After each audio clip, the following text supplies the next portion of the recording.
नमस्कार दोस्तों। आज हम सुनेंगे, क्या हनुमान जी की पूजा महिलाएं पूजा कर सकती हैं? ये सवाल हर उस महिला के मन में आता है जो हनुमान जी के प्रति श्रद्धा रखती है। चलिए, बहुत प्यार से और सरल भाषा में इस पूरी बात को समझते हैं। सबसे पहली बात, ये भ्रम कहाँ से आया? देखिए, अक्सर हमारे समाज में कुछ बातें ऐसी होती हैं जो सदियों से चली आ रही हैं, लेकिन उनका कोई ठोस आधार नहीं होता। हनुमान जी की पूजा को लेकर भी ऐसी ही एक बात फैल गई है कि महिलाएं उनकी पूजा नहीं कर सकती। लेकिन क्या सच में ऐसा है? जरा गौर से सोचिए। हनुमान जी तो भक्ति के सागर हैं। जो भी सच्चे मन से उन्हें पुकारता है वो उनका हो जाता है, फिर चाहे वो स्त्री हो या पुरुष, बच्चा हो या बूढ़ा। उनके दरबार में किसी के लिए कोई दरवाज़ा बंद नहीं है। हनुमान जी और माता सीता की कहानी रामायण में एक बहुत सुंदर प्रसंग है। जब हनुमान जी पहली बार माता सीता से मिले तो उन्होंने कैसा व्यवहार किया? बड़ी विनम्रता से, बड़े सम्मान से उन्होंने माता सीता को प्रणाम किया। उन्होंने उन्हें अपनी माता के समान माना। ये घटना हमें बताती है कि हनुमान जी स्त्री से दूर रहने वाले देवता नहीं हैं, बल्कि स्त्री का सम्मान करने वाले महान भक्त हैं। वे तो हर उस भक्त के हैं जो उन्हें प्यार करता है। ब्रह्मचर्य का मतलब क्या है? आपने सुना होगा कि हनुमान जी बाल ब्रह्मचारी हैं। ये बात बिल्कुल सच है, लेकिन ब्रह्मचर्य का मतलब ये नहीं है कि वे महिलाओं को अपने से दूर रखते हैं। ब्रह्मचर्य का अर्थ है अपनी ऊर्जा को ईश्वर की भक्ति में लगाना, संयमित जीवन जीना।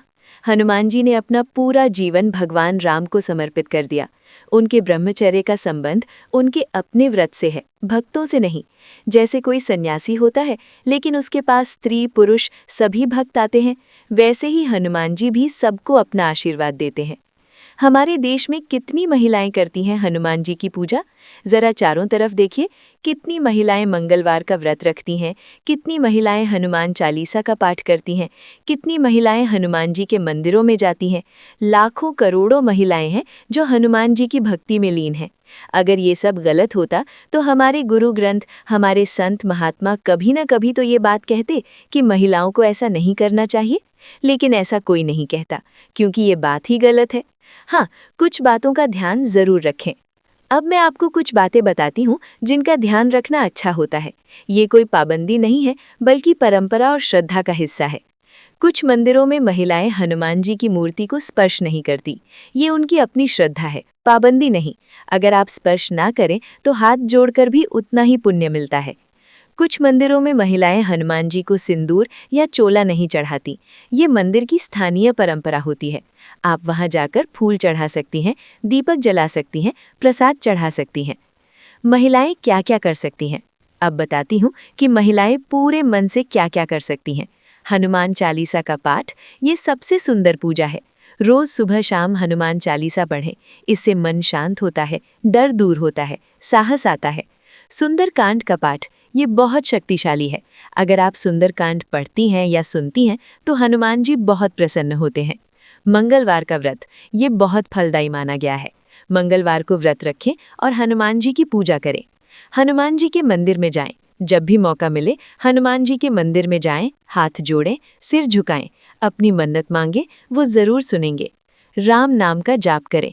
हनुमान जी को राम नाम सबसे प्रिय है। राम राम का जाप करें, उन्हें ये सबसे ज्यादा पसंद है। हनुमान जी क्या देखते हैं? हनुमान जी ये नहीं देखते कि आप स्त्री हैं या पुरुष। वो तो ये देखते हैं कि आपके मन में कितनी श्रद्धा है, आप उन्हें कितने प्रेम से याद करते हैं, आपका विश्वास कितना मजबूत है, आप कितने सच्चे मन से उन्हें पुकारते हैं। अगर ये सब सच्चा है तो वो दौड़े चले आएंगे, वो आपकी हर मदद करेंगे, वो आपके हर दुख को हर लेंगे। एक आखिरी बात, देखिए, भक्ति का कोई लिंग नहीं होता। भक्ति तो बस भक्ति है। जैसे माँ का प्यार बेटा बेटी दोनों के लिए एक जैसा होता है, वैसे ही ईश्वर का प्यार भी सबके लिए एक जैसा है। हनुमान जी ने कभी नहीं कहा कि स्त्री और पुरुष में भेद करो। उन्होंने तो हमेशा प्रेम और भक्ति को महत्व दिया। तो आप बिना किसी संकोच के, बिना किसी डर के, पूरे मन से हनुमान जी की पूजा करें, उनकी चालीसा पढ़ें, उनका नाम जपें, उनके मंदिर जाएं। वो आपकी सुनेंगे, वो आपकी रक्षा करेंगे, वो आपके सारे दुख दूर करेंगे। जय बजरंगबली, जय हनुमान। अब बताइए, क्या आपका संशय दूर हुआ? कमेंट में ज़रूर बताइए। और हाँ, ये पोस्ट उन सभी महिलाओं तक पहुँचाइए जिनके मन में भी ये सवाल है।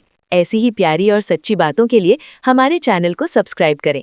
कमेंट में लिखिए जय बजरंगबली संकट मोचन।